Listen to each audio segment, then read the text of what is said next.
Good afternoon guys. आज जो हम करने जा रहे हैं essential element of a valid contact, क्योंकि जो हम अब स्टार्ट करेंगे चैप्टर फर्स्ट जो सेक्शन 3 to 9 है, उसमें कुछ भी नहीं है। बट उससे पहले जो हम डिटेल में पढ़ेंगे कि जैसे कॉन्टैक्ट है उसके एसेंशियल एलिमेंट कौन कौन से हैं जो दिए हुए, क्योंकि जो सेक्शन 10 है वो चैप्टर सेकंड का पार्ट है जिसके अंदर जनरल प्रिंसिपल दे रखे हैं। ठीक है, जनरल रूल्स हैं अबाउट कॉन्टैक्ट, और कुछ एक चीज़ें हैं जो उसमें नहीं दे रखी, वो कौन कौन से हैं। ठीक है, जो essential element of a valid contact कौन कौन से हैं अंडर सेक्शन 10। जो एग्रीमेंट, भाई कॉन्टैक्ट के लिए पहली कंडीशन क्या है, एग्रीमेंट होना चाहिए। दूसरी दूसरी है कि फ्री कॉन्सेंट होना चाहिए। जो फ्री कॉन्सेंट दे रखा है वो हम सेक्शन 14 से 22 में पढ़ेंगे। ठीक है, यानी कि किसी भी तरह का कोर्शन या फिर अंडर प्रेशर या फिर अंडर इन्फ्लुएंस, ये सारी चीज़ें नहीं होनी चाहिए जो हम 14 से 22 के बीच में पढ़ेंगे। ठीक है, फिर हम देखेंगे कॉम्पिटेंसी ऑफ पार्टीज, ये हम देखेंगे सेक्शन 11 में, यानी कि जो पार्टी है वो माइनर नहीं होनी चाहिए। Minors are not competent to make any contact. जो सेक्शन 11 हम पढ़ेंगे उसके अंदर ही डिटेल में दे रखा है, जिसके अंदर मोहरी बीवी वर्षी धर्मदास घोष का जो केस है उसके अंदर डिक्लेयर किया गया है कि जो माइनर है, माइनर से किया गया कॉन्ट्रैक्ट होगा वो क्या होगा, वो अब्सोल्यूट वॉइड होगा। ठीक है, इसको हम बाद में डिटेल में पढ़ेंगे जब सेक्शन 11 पढ़ेंगे। But must be major. ठीक है, लॉफुल कॉन्सिडरेशन, लॉफुल कॉन्सिडरेशन का मतलब ऐसा है कि जो कॉन्सिडरेशन अमाउंट है वो लॉफुल होना चाहिए, कोई इलीगल नहीं होना चाहिए। ठीक है, लीगल ऑब्जेक्ट, जो आपका कॉन्टैक्ट हुआ है वो लीगल ऑब्जेक्ट के लिए होना चाहिए। ऐसा नहीं कि कोई भी जो इलीगल पर्पज है उसको करने या न करने का, टू डू और टू एब्सटेन, आपने कॉन्टैक्ट किया है। Not expressly declare to be void, यानी कि वो वॉइड नहीं होना चाहिए, यानी कि वो ऐसा नहीं होना चाहिए कि उसको हम कर ही नहीं टोटली जो वॉइड हो। ठीक है, ये चीज़ें तो सेक्शन 10 में दे रखी हैं, ये तो हम पढ़े ही पढ़ेंगे। ठीक है, जो कि पहला है अपना चैप्टर सेकंड का। अभी मैं फिर से रिपीट कर रहा हूँ, चैप्टर फर्स्ट बाद में पढ़ेंगे, पहले में वैलिड कॉन्टैक्ट हैं उसके एलिमेंट्स बता रहा हूँ आपको, ताकि हम सारे डिटेल्स के अंदर इनको one by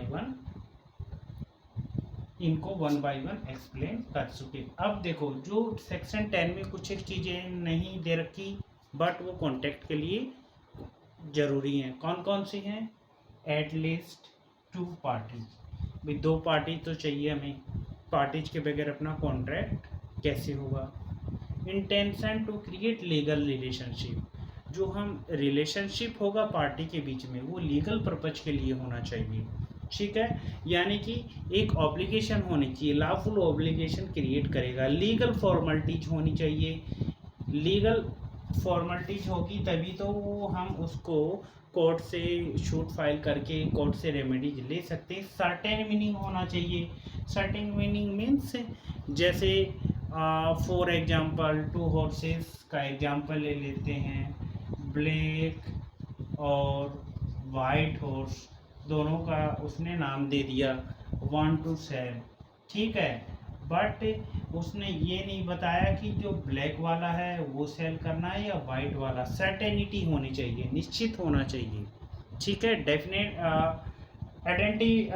we can identify easily. ठीक है, पॉसिबिलिटी ऑफ परफॉर्मेंस, यानी कि पॉसिबल होना चाहिए भी कॉन्टैक्ट हम उसको फुलफ़िल कर सकते हैं। ऐसा नहीं है कि चाँद पे प्लॉट दे देंगे आपको, चाँद तारे तोड़ के ला देंगे, these are not a possible performance. ठीक है, अब ये एक बार आप नोट कर लो। देखो, 2 party, there should be at least 2 parties, clear. Offer, there shall be an offer और प्रपोजल बाय 1 पार्टी। ठीक है, ये तो ऑफर और एक्सेप्टेंस तो जरूरी है, क्योंकि उसके बगैर तो अपना कॉन्ट्रैक्ट क्या एग्रीमेंट ही नहीं बनेगा। ठीक है। फिर acceptance offer made should be accepted by the other party, एक ही ट्रांजेक्शन में होना चाहिए, लिमिटेड टाइम के अंदर होना चाहिए। Lawful consideration, the agreement shall be supported by lawful consideration. ठीक है। Lawful object and considerations of the contract shall be legal. Competency section 11 में पढ़ेंगे हम, यानी कि 18+ होना चाहिए। Such person should be sound mind होना चाहिए, क्योंकि 11 में कॉम्पिटेंसी आ गया। माइनर पर्सन 12 के अंदर अनसाउंड पर्सन आ गया।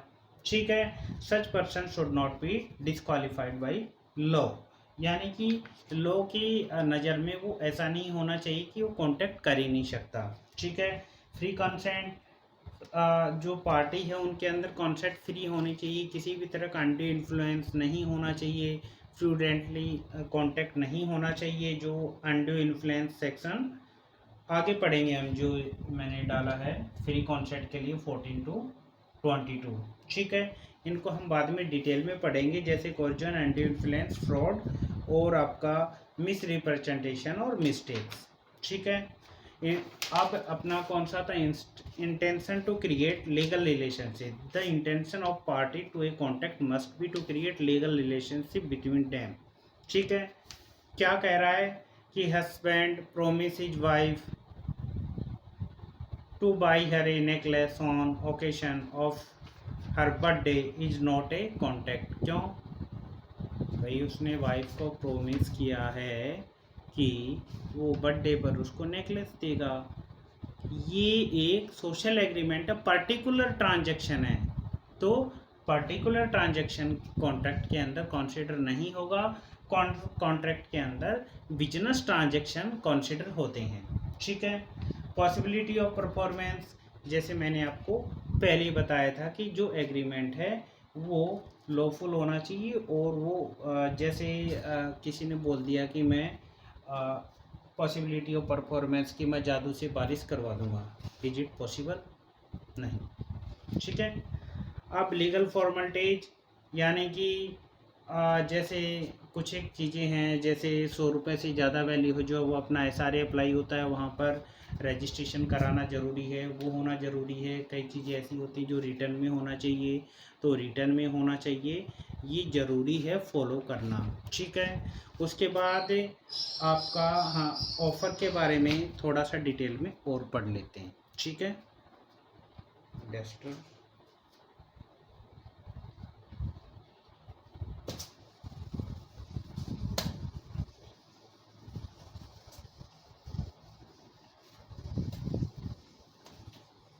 ऑफ़र कौन सा था अपना, 2A था ना फर्स्ट स्टार्टिंग में।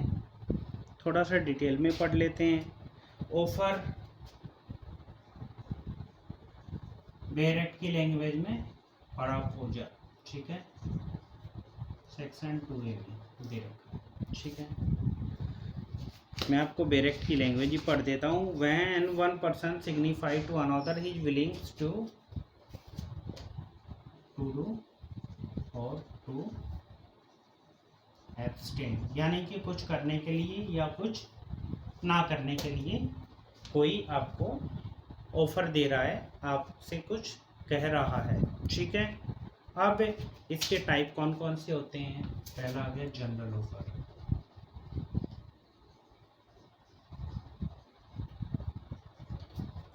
जो जनरल ऑफर होता है आपका, ये पूरे वर्ल्ड होता है।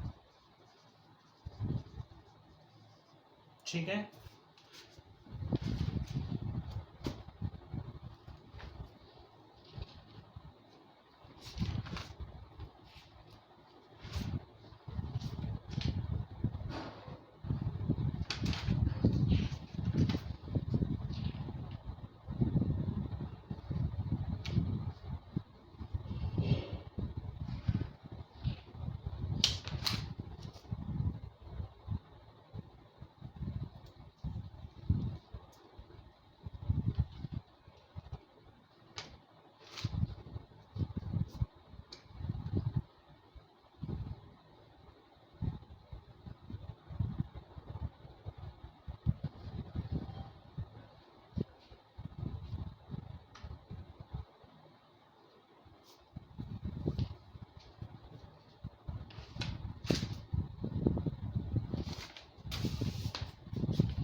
लिखेगा जो जनरल ऑफर है वॉल वर्ल्ड कैसे, जो कार्बोक्ले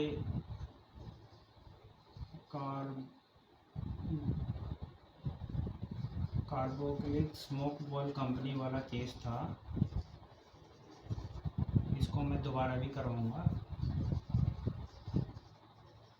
उसके अंदर क्या किया था कि न्यूज़पेपर में एडवर्टाइजमेंट दे दिया था कि जो भी ये मेडिसिन लेगा उसको इन्फ्लुएंजा नहीं ले होगा 7 डेज। तो एक जो क्लाइंट थे, कस्टमर थे, उसने वो मेडिसिन ली, उसको इन्फ्लुएंजा हो गया, तो उसने कंप्लेंट किया, उसने केस शूट किया था। उस केस में जो बोला गया था कि जो एडवर्टाइजमेंट के थ्रू आप ऑफ़र दे रहे हो जनरल ऑफ़र होता है, ठीक है। बट एक चीज़ मैं आपको यहाँ क्लियर कर देता हूँ कि जो आप किसी मॉल के अंदर जाते हो या शॉप के अंदर जाते हो, वहाँ पर प्राइस की लिस्ट लगी होती है, ठीक है।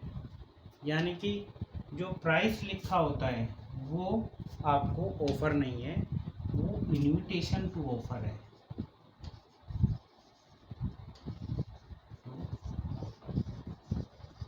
ठीक है, यानी कि जो प्राइस की लिस्ट होती है वो आपका इन्विटेशन टू ऑफ़र है। दूसरा क्या, स्पेसिफिक ऑफ़र। स्पेसिफिक ऑफ़र क्या होता है भाई, पर्टिकुलर पर्सन के लिए, ठीक है। फिर आ गया आपका एक्सप्रेस ऑफ़र।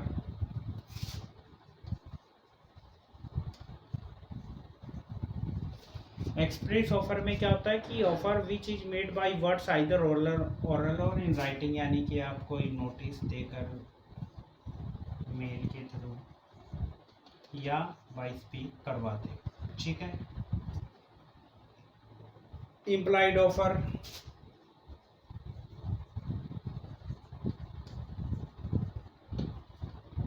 इम्प्लाइड ऑफर में क्या होता है कि जैसे आपने कुछ एक्टिविटी की, आपका जो कंटेक्ट है उस कंटेक्ट से वो फुलफिल हो रहा हो। जैसे आपको सेल्स एग्जीक्यूटिव ने आपको कपड़ा दिया, ठीक है, आपने क्या किया, आपने उसको स्टिच करा के पहन लिया, इसका मतलब आपने इम्प्लाइड तौर पर उस ऑफ़र को एक्सेप्ट कर लिया, अदरवाइज आप रिटर्न कर सकते थे। Counter offer. काउंटर ऑफ़र क्या होता है कि ए ने बी को ये कहा कि भाई मुझे अपनी गाड़ी दे दो, मैं अपनी गाड़ी 2 लाख के अंदर आपको दे रहा हूँ, ठीक है। बट ए ने क्या कहा, नहीं मैं तो इसके 1.5 लाख रुपए दे सकता हूँ। ये ऑफर नहीं है, ये काउंटर ऑफर है, ठीक है। Cross offer. Counter offer when a person to whom the offer is made does not accept the offer, he counters the condition, this is called counter offer, यानी कि वो कंडीशन वायलेट करता है। दूसरा cross offer, when offer of same terms and condition cross each other at same time. ये cross offer same time होगा, counter offer के अंदर वो कंडीशन को वायलेट करके दूसरा सेंड करेगा। Standing offer. An offer is standing offer, it's intends to remain open for a specific period, यानी कि कोई हम एडवर्टाइजमेंट दे देते हैं कि विद इन 30 डेज आप इसको फुलफिल कर सकते हैं, ठीक है। जैसे इंटरव्यू के लिए आपके डे फिक्स होते हैं, न्यूज़पेपर के अंदर आपका एडवर्टाइजमेंट आता है। Essential of a valid offer, ये देख लेते हैं थोड़ा सा।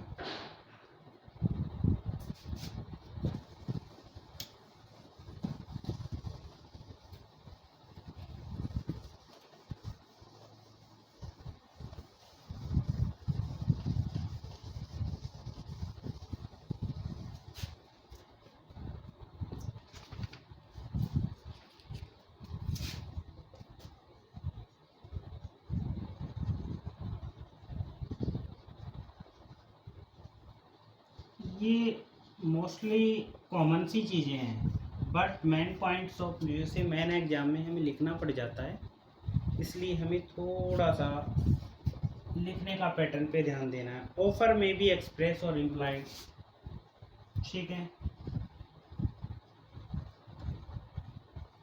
एक्सप्रेस हमने लिख कर दे दिया, बोल दिया, और इम्प्लाइड हमने कुछ कंडक्ट किया, ठीक है। An offer may be expressed or may be implied from the conduct of the parties or circumstances of the case, ठीक है। ऑफर में भी स्पेसिफिक और जनरल, या तो स्पेसिफिक होगा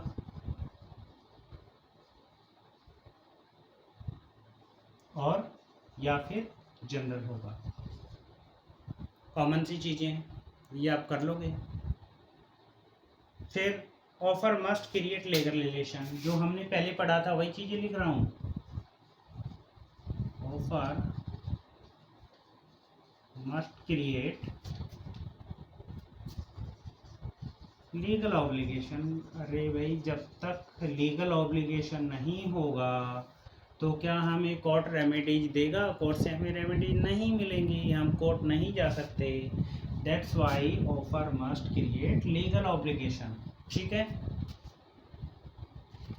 कुछ नई चीज़ें नहीं बता रहा इसमें। ऑफर मस्ट बी क्लियर और नॉट वेरी,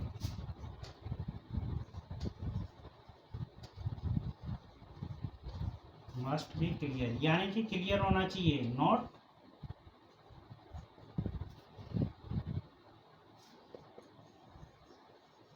यानी कि कंफ्यूजन वाला नहीं हो। ऑफर मस्ट बी क्लियर, साफ होना चाहिए। जैसे वो सेल करना चाह रहा अपना ए ब्लैक हॉर्स, ठीक है। न कि सस्पेंस वाला होना चाहिए, ब्लैक और वाइट हॉर्स। सस्पेंस हो गया ना, ये कंडीशन क्लियर होनी चाहिए। फिर आपका आ गया offer must be communicated to the offeree. जो कम्युनिकेशन है, कम्युनिकेशन तो मस्ट है। कम्युनिकेशन हमने किया क्या है? कम्युनिकेशन में आपको पहले कम्युनिकेशन बता देता हूँ, पहले इसको कंप्लीट कर देते हैं। Must be communicated in same transaction, ठीक है।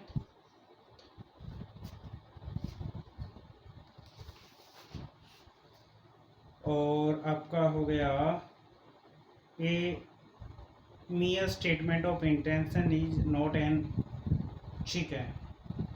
पहले मैं इसको क्लियर करवा देता हूँ।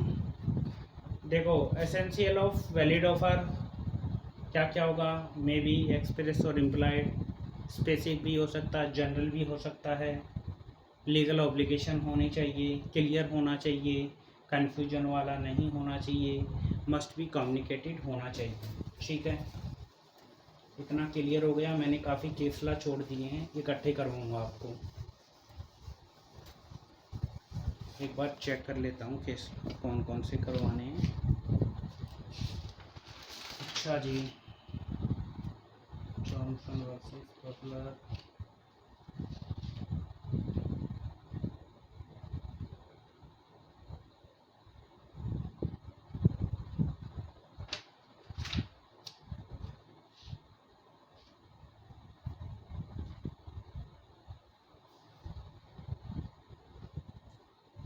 देखो जो कम्युनिकेशन ऑफ ऑफर था ना,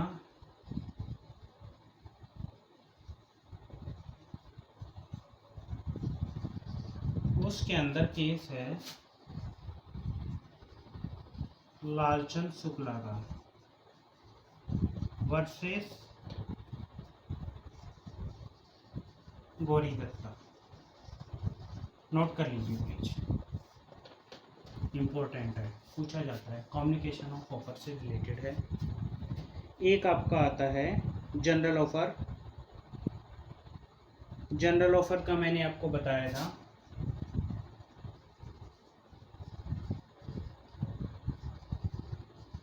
कार्बोलिक वर्सेस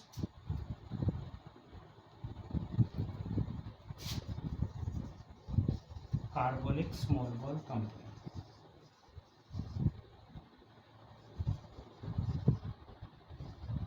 ये दोनों नोट कर लीजिए।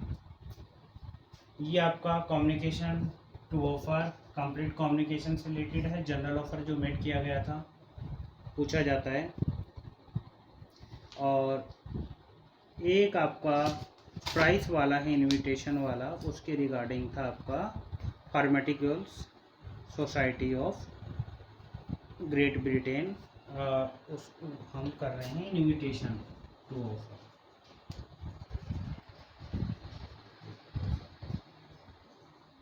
ठीक है,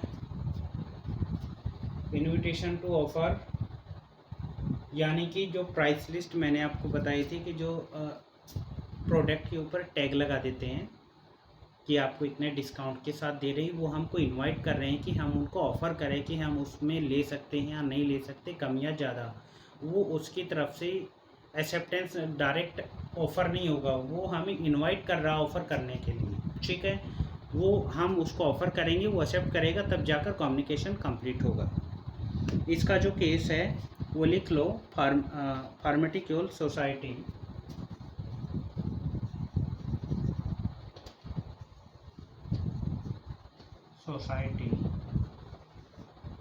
ये ब्रिटिश का है, Great Britain of Great Britain versus Woods case chemist.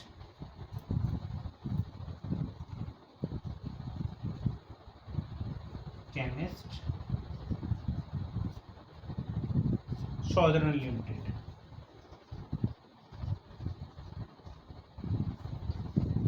ठीक है, invitation to offer pharmaceutical society of Great Britain versus Woods case chemist Southern limited. ठीक है, ये लालचंद शुक्ला वर्सेस गौरी दत्ता कम्युनिकेशन से रिलेटेड है, इम्पोर्टेंट है, जनरल ऑफर एलएलबी के अंदर आपने खूब पढ़ा है ये केस। इन्फ्लुएंजा वाला है यानी कि जुकाम वाला, इनविटेशन टू ऑफर। ठीक है, अच्छा जी, ऑफर क्लियर हो गया। एक्सेप्टेंस के भी केस करवा देता हूँ।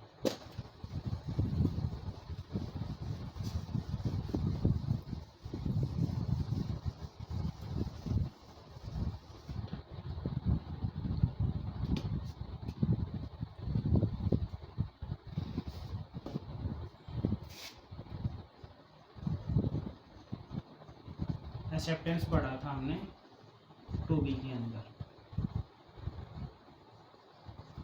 कैसी होनी चाहिए, एक्सप्रेस और इम्प्लाइड। कैसे एक्सप्रेस का मतलब क्या हुआ कि आपने बोलकर बता दिया या फिर लिख कर दे दिया, मेल का रिप्लाई कर दिया, लेटर आपने पोस्ट ऑफिस में डाल दिया। ठीक है, इम्प्लाइड आपने कुछ कंडक्ट किया, उसने कुछ प्रोडक्ट भेजा चेक करने के लिए, आप उसको यूज करने लगे। इससे रिलेटेड केस आपका रीसेलेक्ट मू लिमिटेड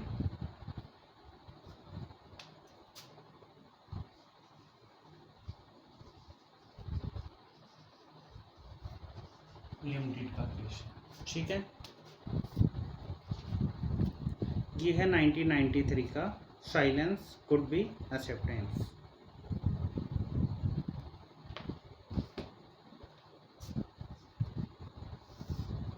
आपने क्या किया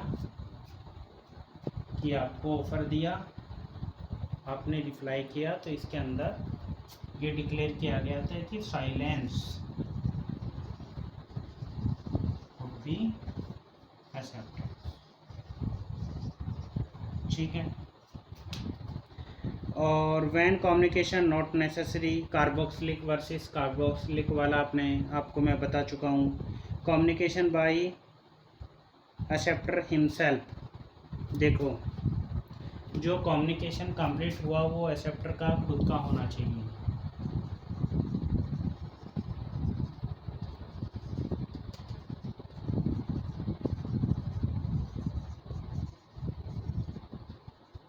हिमसेल्फ कौन सा केस में डिक्लेयर ये कौन से केस में डिक्लेयर किया है?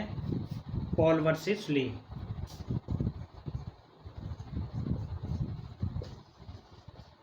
ठीक है,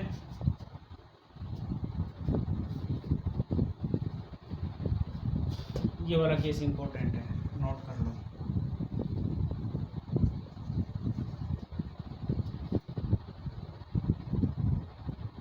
अब जो थर्ड सेक्शन है उसके अंदर हम कम्युनिकेशन ही पढ़ेंगे, लेकिन उससे पहले मैं चाह रहा हूँ आपको थोड़ा सा और डिटेल में पढ़ा देता हूँ। अच्छा जी, एक्सेप्टेंस के बारे में मैं थोड़ा सा और डिक्लेयर कर देता हूँ इसको, एक्सप्लेनेशन जो डिक्लेरेशन है इसकी कंप्लीट। देखो, हम कम्युनिकेशन, ऑफ़र और एक्सेप्टेंस में तो हमें कोई डाउट है नहीं। कम्युनिकेशन का थोड़ा सा क्लियर कर देता हूँ। जैसे ये कोई ऑफ़र करता है बी को, ठीक है। ए ने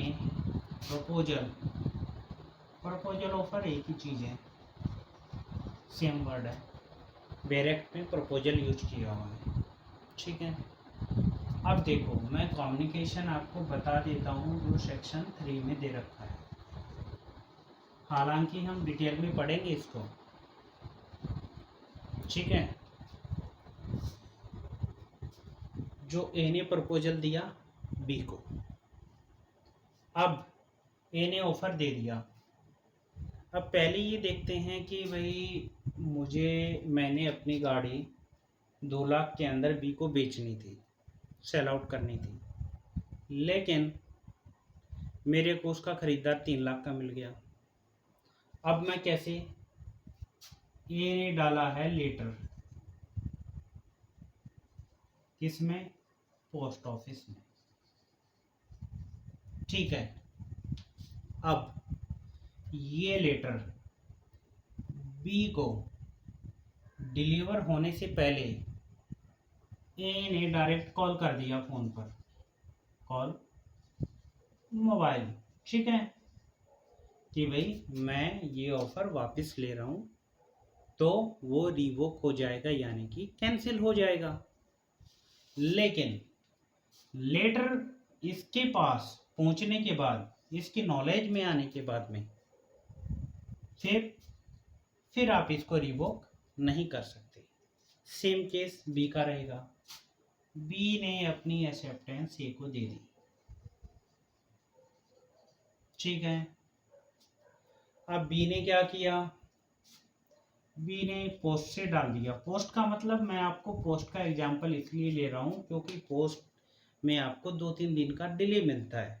अब देखो, बी ने पोस्ट के अंदर लेटर छोड़ दिया एक्सेप्टेंस का। बी को कुछ सस्पेंस लगा कि यार मैंने कुछ गलत कर दिया, मे बी लॉस, मुझे ऑफ़र नहीं लेना चाहिए था। बी ने तुरंत कॉल किया ए को, सॉरी मैं ऑफ़र कैंसिल करता हूँ, मैं एक्सेप्टेंस नहीं ले रहा, मैंने लेटर डाल दिया था, वो मैं वापस लेता हूँ, ठीक है। तो ये लेटर पहुँचने से पहले कॉल आना चाहिए, बी के नॉलेज में ये लेटर नहीं आना चाहिए। उससे पहले आपने कॉल कर दिया तो रिवोक हो जाएगा, ठीक है, क्लियर। अब देखो कम्युनिकेशन का, ए ने बी को ऑफर दिया, बी ने एक्सेप्ट किया, ये सर्कल कंप्लीट होना चाहिए, ये आपका कम्युनिकेशन है, क्लियर। अब कुछ एक चीज़ें और बच रही हैं, ये बीच में मुझे बताना, बहुत पहले बताना था बीच में, बट बताया इसलिए नहीं कि आप सभी को पहले से पता है। एक्सेप्टेंस बाय टेलीफोन हो गया। एक्सेप्टेंस बाय टेलीफोन में क्या है? Must be listen to be, यानी कि जो मैंने फ़ोन का जो एग्जांपल लिया है ना, जो इसने कॉल किया, वो इसको सुनना चाहिए, इसके समझ में आना चाहिए, मैंडेटरी है। ऐसे नहीं कि किसी ने भी फ़ोन उठाया और आपने बोल दिया, ठीक है। ये भगवान दास जी कार्डियो, जो भगवान दास, एक मिनट इसको मैं लिख देता हूँ, एक्सेप्टेंस बाय टेलीफोन,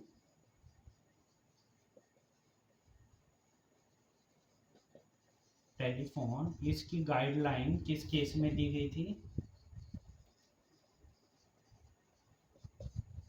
भगवान Das G Kedia versus Girdhari Lal and company.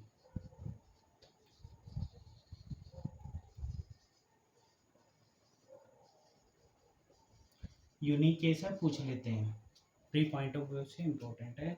Acceptance by telephone के अंदर, इसके अंदर केस के अंदर डिक्लेयर किया गया था कि जो उसने बोला वो आपको सुनाई देना चाहिए, आपके समझ में आना चाहिए, मैंडेटरी है। ठीक है,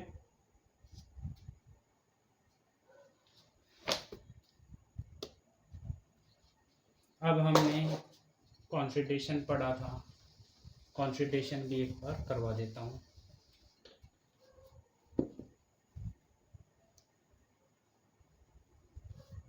देखो, जो कॉन्सिडरेशन है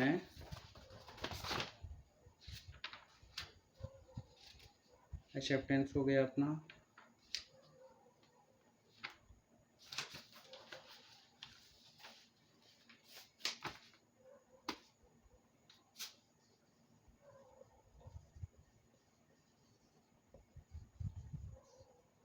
यानी कि क्वाइड प्रो क्यूरो।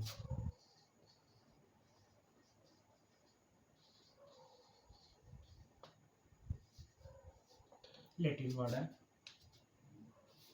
कॉन्सिडरेशन, जो कॉन्सिडरेशन है,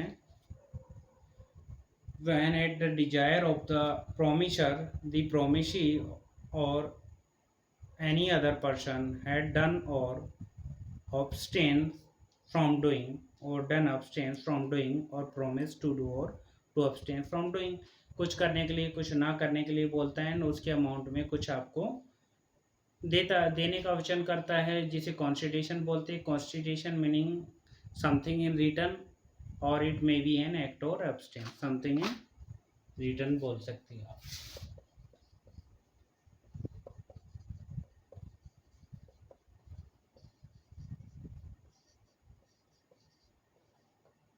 ठीक है,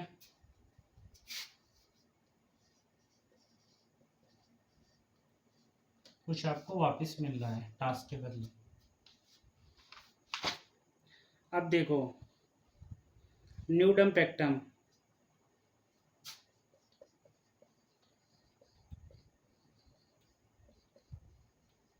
न्यूडम पेक्टम क्या होता है भाई?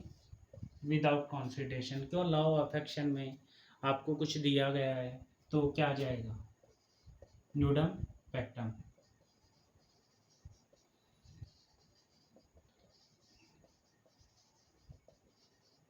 ठीक है, ग्रेटियस,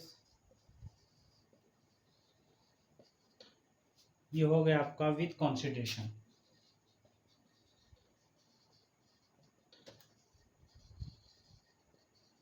ठीक है, at least Dzire of the promisee, यानी कि जो आपका कॉन्सिडरेशन होगा वो प्रोमिसी के डिजायर पर होना चाहिए, उसकी इच्छा पर होना चाहिए।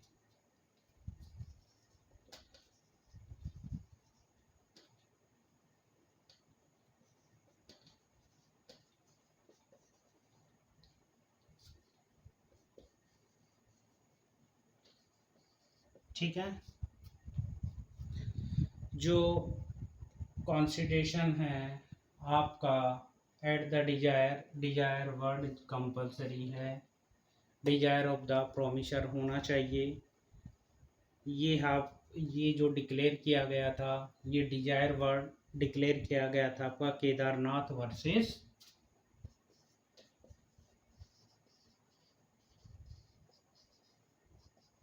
वर्सेस गौरी मोहम्मद।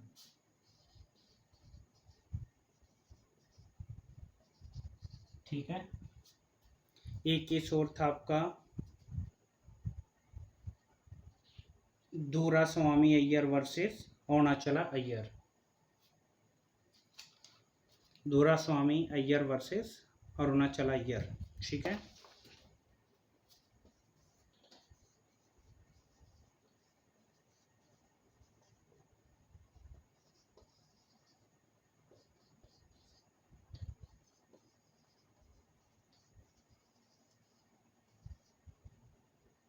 अयर, ठीक है। ये आपका डिजायर से रिलेटेड है, डिजायर कंपलसरी है भाई कॉन्स्टिट्यूशन में, विदाउट डिजायर्स के कॉन्स्टिट्यूशन वैलिड नहीं होगा। ये इसके अंदर दोनों केसेस में किया डिक्लेयर किया गया है। एक आपका अब्दुल अजीज वाला केस, अब्दुल अजीज वर्सेस मोहसिन, ठीक है। प्रोमिसी और any other person, mostly promisee होना चाहिए, ठीक है। इंग्लिश लॉ के अंदर सेकंड पॉइंट कौन सा है कॉन्स्टिट्यूशन का,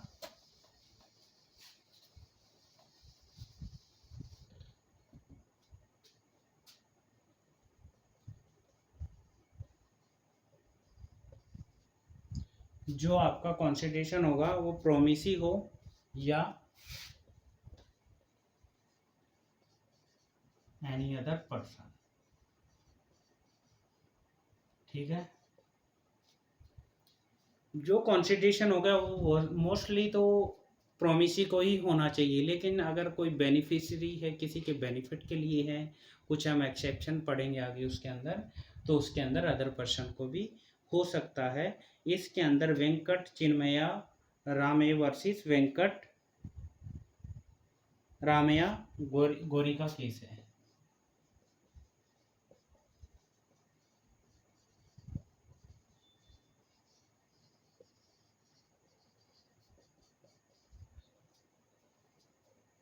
वेंकट रामया गोरे,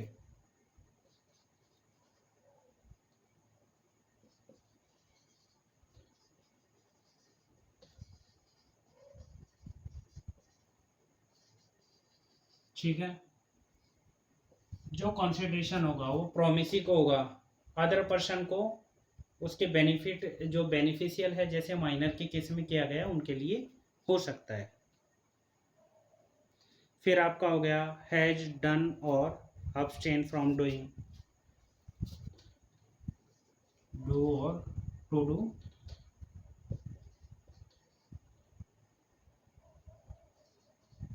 और अब्सटेन, ठीक है।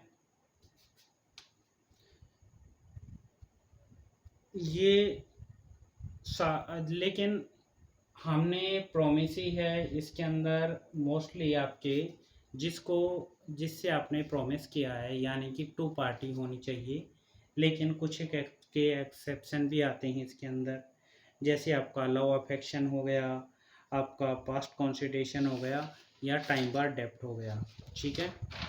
ये सारी चीज़ें यहाँ पर कवर हो जाएंगी। फिर हम आपका प्रिमिटिव कॉन्टेक्ट पढ़ेंगे और कल से फिर आपका चैप्टर 1 स्टार्ट कर देंगे। Thank you.